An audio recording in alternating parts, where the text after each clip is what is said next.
va commencer par un petit conte, la sagesse africaine. C'est l'histoire d'un génie, d'un petit génie, qui est enfermé dans un pot de terre. Il ne peut pas sortir.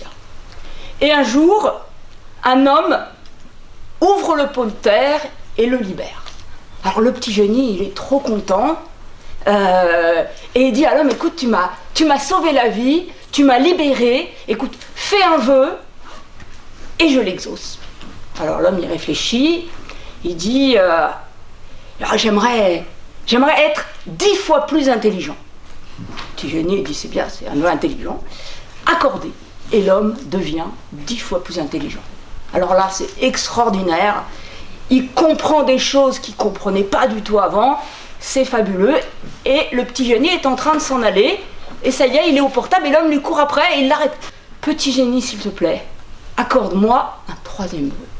L'homme, il dit quand même, là, t'exagères. Hein. Il dit 1 vœu, 2, 3, bon allez. Dans les contes, vous le savez, hein, les vœux, ça marche par 3. Donc, accordé.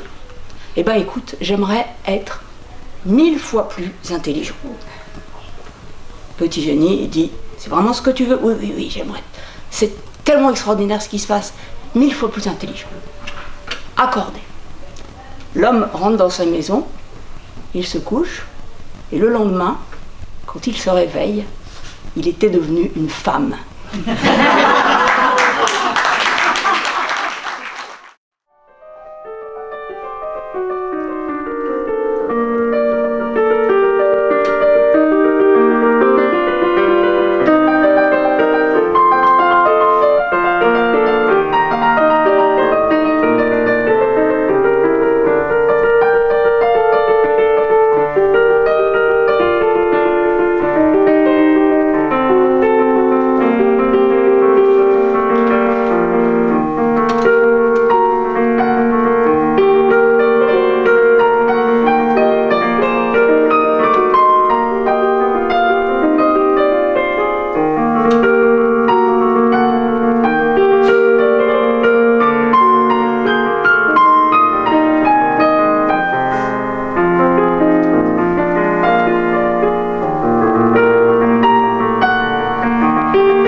Qui secouera tout dans ces tempêtes. Le sexe qui se dit fort cessera de commander à celui qu'il croit flatté en le qualifiant de beau sexe et qui est réduit aux armes des esclaves, la ruse, la domination occulte. L'égalité entre les deux sexes sera reconnue et cela fera une sacrée brèche dans la bêtise humaine. Alors, l'homme et la femme pourront marcher la main dans la main. C'est Janine Tesson qui m'avait envoyé cette phrase de Mahler à sa femme Alma Mahler avant de l'épouser. C'était une compositrice et une musicienne brillante. Et il lui avait écrit ceci: « Tu dois arrêter la musique. Mon œuvre sera notre œuvre. Ton unique travail, me rendre heureux. » Et Janine Tesson, dans son recueil que j'ai là, Renaître, qui parle beaucoup de l'écriture, écrit ceci: « Je me suis si longtemps empêchée d'écrire, si longtemps contrainte au silence, habituée à rogner mes ailes. Pourquoi ? Programmée pour cela. La femme est celle qui muselle son talent, qui vit au-dessous de ses moyens, qui renonce à elle-même d'emblée.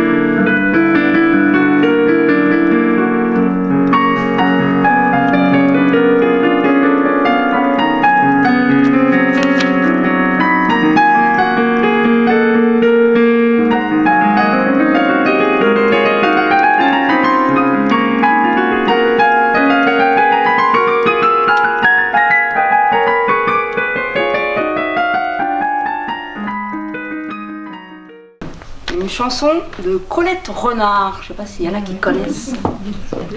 Que c'est bon d'être demoiselle, car le soir, dans mon petit lit, quand l'étoile Vénus étincelle, quand doucement tombe la nuit, je me fais sucer la friandise, je me fais caresser le gardon, je me fais empeser la chemise, je me fais picorer le bonbon, je me fais frotter la péninsule, je me fais béliner le joyau, je me fais remplir le vestibule, je me fais ramoner l'abricot.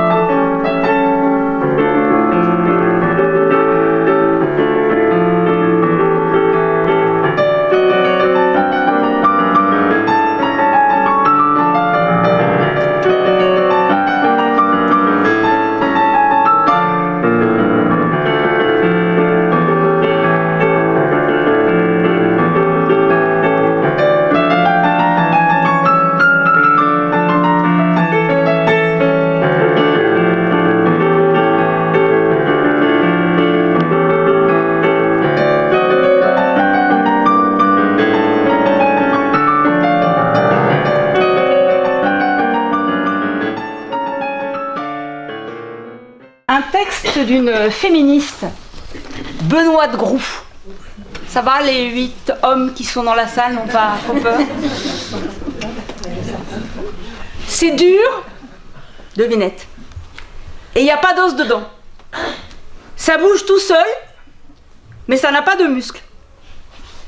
C'est doux et touchant quand ça a fini de jouer, arrogant et obstiné quand ça veut jouer. C'est fragile et capricieux. Ça n'obéit pas à son maître. C'est d'une susceptibilité maladive. Ça fait la grève sans qu'on sache pourquoi. Ça refuse tout service ou ça impose les travaux forcés.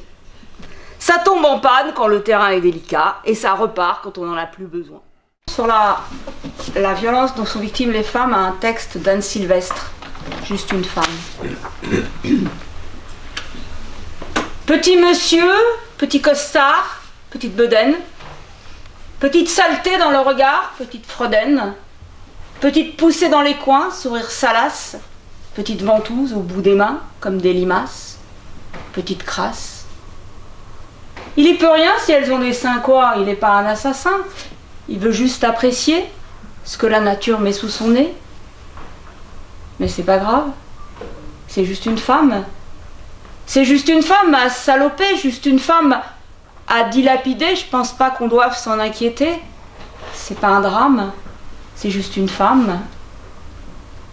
Petit ami, petit patron, petite pointure, petit pouvoir, petit chefaillon, petite ordure, petit curé, petit docteur, main baladeuse, petit voisin, petit professeur, parole visqueuse, entremetteuse. Il y peut rien si ça l'excite. Et qu'est-ce qu'elle a, cette hypocrite? Elle devrait se sentir flattée, qu'on s'intéresse à sa beauté. Mais c'est pas grave, c'est juste une femme. C'est juste une femme à humilier, juste une femme à bafouer. Je pense pas qu'on doive s'en offusquer. C'est pas un drame, c'est juste une femme.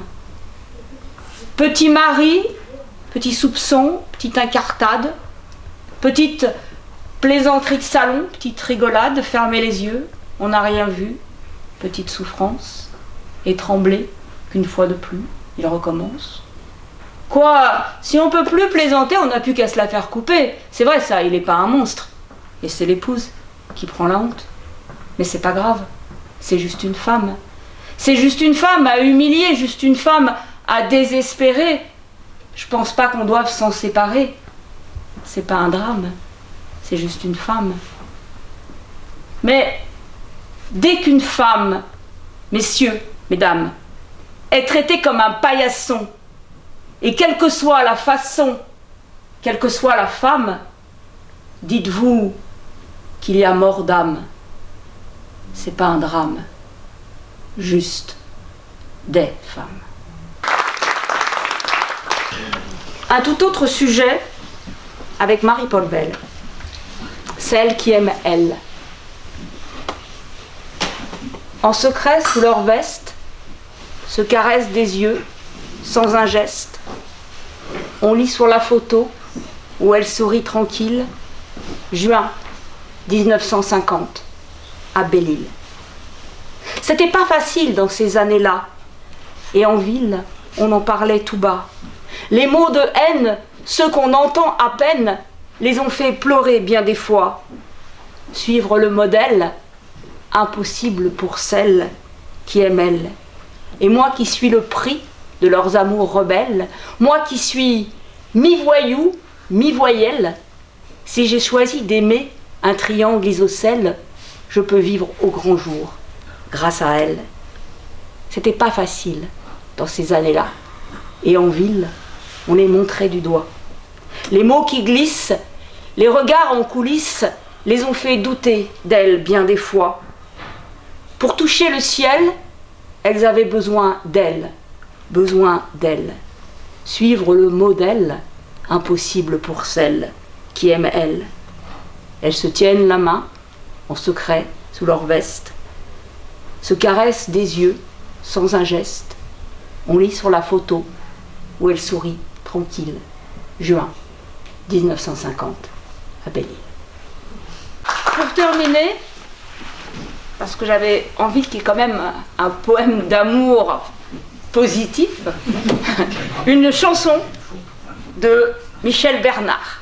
Michel Bernard, j'ai eu la chance de la voir en concert et elle avait un magnifique tabouret rouge et du coup j'ai repeint mon tabouret. Je me fous du cours du dollar. Je me fous des jeux de hasard. Même si j'y joue quand même. Je t'aime. On dit la bourse ou la vie, ben moi j'ai déjà choisi. Je me fous du mark et du yen. Je t'aime. Je me fous du prix Goncourt. Je me fous des prix tout court. Des championnats, des grands chelems. Je t'aime. Je me fous de la météo. Je sais très bien le temps qu'il fait, au creux de tes bras, chaud comme la crème. Je t'aime. Je me fous des voyages d'affaires, des colloques, des séminaires. Je fais mes confitures moi-même. Je t'aime. Les conquérants, les gagneurs, ça me fait vomir, ça me fait peur. Je sais pas quelle folie les mène. Je t'aime. S'ils bousillent ce qui restait des jardins qu'on habitait, s'ils tarissent nos fontaines, je t'aime. Mon amour, on mourira chacun son tour. Et y a que ça qui me pose vraiment problème. Je t'aime. Qui de l'autre fermera les yeux quand tout finira comme deux petits feux qui s'éteignent? Je t'aime. Et qui de nous choisira, paumé à Interflora, la couleur des chrysanthèmes? Je t'aime. Je me fous pas mal des oracles. Les abrutis du zodiaque disent que t'es pas dans mon thème. Je t'aime.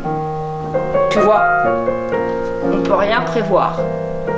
Et puis, je me fous de savoir. Tout ce que je sais, devine toi-même.